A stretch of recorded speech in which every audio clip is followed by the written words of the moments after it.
नमस्कार, आप देख रहे हैं सिटी पोस्ट लाइव। मैं हूं सृष्टि राज। आरसीपी सिंह जो आरसीपी टैक्स के लिए काफी चर्चा में रहते थे और विवादों में भी, आज जब वो जन सुराज पार्टी में शामिल हो गए हैं तो इस पर मीडिया से बातचीत के दौरान मीडिया ने जब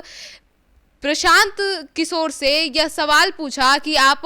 आरसीपी टैक्स पे क्या जवाब देंगे, तो प्रशांत किशोर ने काफी मजेदार जवाब दिया। और क्या जवाब दिया इसके बारे में चर्चा करेंगे हमारे साथ उपस्थित सिटी पोस्ट लाइव के संपादक दीपक शर्मा।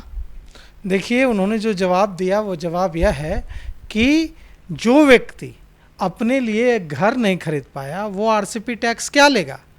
यह पूरी बात यह थी कि नीतीश कुमार सारे फैसले लेते थे और जिन फैसलों में यह लगता था कि गलत फैसले हो गए उसका सारा दोष आरसीपी सिंह के माथे मढ़ दिया जाता था। प्रशांत किशोर ने कहा कि आरसीपी सिंह की छवि एकदम स्वच्छ रही है, साफ रही है, और यह जो आरसीपी टैक्स के नाम पर जो उन्हें बदनाम करने की कोशिश की गई वो इसीलिए की गई क्योंकि वे ईमानदार हैं। प्रशांत किशोर ने कहा कि नीतीश कुमार के कार्यकाल में कई गलत फैसले हुए, गड़बड़ फैसले हुए, और जो भी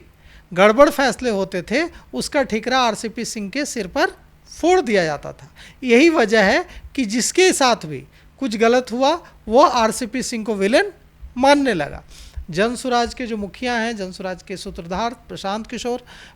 किशोर ने जनसुराज में क्या भूमिका होगी आरसीपी सिंह की, इस पर भी प्रशांत किशोर खुलकर बोले हैं। प्रशांत किशोर ने साफ साफ संकेत दिए हैं कि आरसीपी सिंह की जनसुराज में बड़ी भूमिका होगी। उन्होंने कहा कि जनसुराज को चलाने में आरसीपी सिंह अहम भूमिका निभाएंगे। हालांकि उन्होंने किसी भी पद का या किसी भी बड़ी अहम जिम्मेवारी का सीधे सीधे घोषणा तो नहीं की कि हाँ यह पद संभालेंगे या उन्हें यह अहम जिम्मेवारी दी जाएगी, लेकिन इतना बड़ा इशारा ज़रूर दे दिया कि उनकी अहम भूमिका होगी जनसुराज में। अब हालांकि उन्होंने इस बात का भी ध्यान रखा कि जनसुराज में जो पहले से लोग हैं, नेता हैं, कार्यकर्ता हैं, वे भी किसी भी तरह का भय उन्हें महसूस न हो, इसलिए उन्होंने कहा कि जनसुराज में जो पहले से हमारे नेता हैं उनके साथ, जो बड़े नेता हैं, जो पार्टी के अहम फैसलों में बड़ी भूमिका निभाते हैं, उनके साथ अब आरसीपी सिंह भी अहम भूमिका निभाएंगे। अब देखिए इसके क्या मायने हैं। इसके मायने ये हैं कि जनसुराज पार्टी में जब विलय कर लिया, आरसीपी सिंह की पार्टी का विलय हो गया, अब उनकी पार्टी का नाम है आप सबकी आवाज़, आशा, तो उनकी पार्टी आशा पार्टी का विलय हो गया जनसुराज में और आरसीपी सिंह शामिल हो गए अपने तमाम नेताओं कार्यकर्ताओं के साथ जनसुराज में। अब कहाँ जा रहे हैं आज प्रशांत किशोर आज जा रहे हैं नालंदा के कल्याण बिघा बिहार के मुख्यमंत्री नीतीश कुमार का गांव है। वे वहाँ पूछने जा रहे हैं। आरसीपी सिंह उसी समुदाय से आते हैं जिस कुर्मी समुदाय से जिस कुर्मी समुदाय के नेता नीतीश कुमार हैं, उसी कुर्मी जाति से आरसीपी सिंह भी आते हैं और नालंदा के ही हैं। अब आज आरसीपी सिंह के शामिल होने के बाद, हालांकि मुझे इस बारे में पूरी जानकारी नहीं है,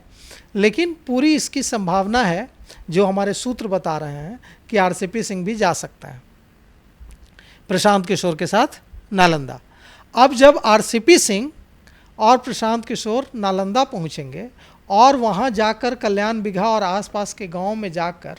मुख्यमंत्री का जो गांव है कल्याण बिघा, वहां और आसपास के गांव में जाकर लोगों से पूछेंगे कि क्या आपको दाखिल खारिज के लिए रिश्वत नहीं देनी पड़ती है, क्या आप जब किसी सरकारी दफ्तर में किसी काम के लिए जाते हैं तो क्या आपको पैसे नहीं देने पड़ते हैं, क्या जब आप अपनी गुहार लेकर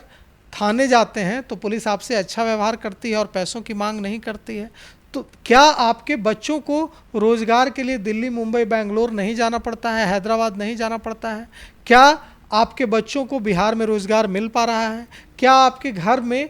कि महिलाएं जो हैं, माताएं, बेटियां, वे पलायन की समस्या से नहीं जूझ रही हैं। मतलब कि अगर वो माँ है तो उसका बेटा परदेश गया हुआ है रोजी रोटी कमाने, अगर वो पत्नी है तो उसका पति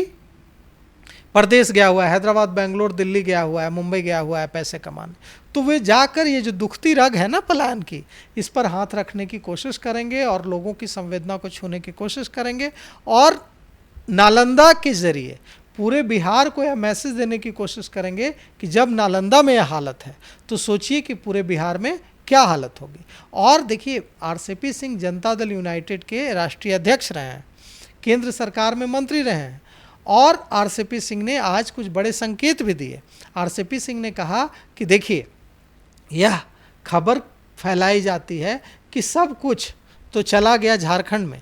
बिहार के पास तो कुछ बचा ही नहीं, न मिनरल बचा है, न कोई कुछ नहीं बचा है बिहार के पास, और इसीलिए बिहार का विकास नहीं हो पा रहा है। लेकिन आरसीपी सिंह ने कहा कि मैं केंद्र में मंत्री रहा हूं, मैं आपको बताता हूं ऐसा बिल्कुल नहीं है। नवादा से लेकर उन्होंने कई क्षेत्रों का नाम लिया जहां मिनरल्स ही मिनरल्स हैं। उन्होंने कहा कि हमारे पास जो मिनरल्स है उसकी खोज तो पूरी दुनिया कर रही है और बस उन पर काम करने की ज़रूरत है, इन्वेस्टमेंट लाकर उनको निकालने, उनका दोहन, उनका उपयोग करने की ज़रूरत है,